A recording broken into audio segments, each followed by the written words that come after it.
هيا نتعلم معا مهارة جديدة. ماذا سنحتاج للطبخ؟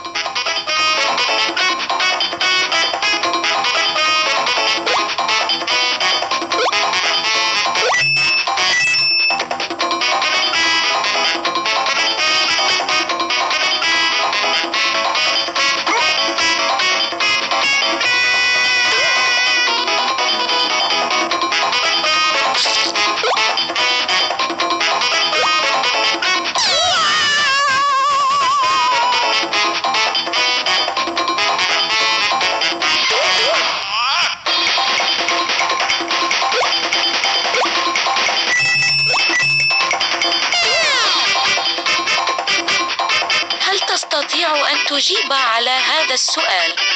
قال تعالى: والمرسلات عرفا. ما معنى المرسلات؟ أحسنت، الرياح. لقد حصلت على هدية.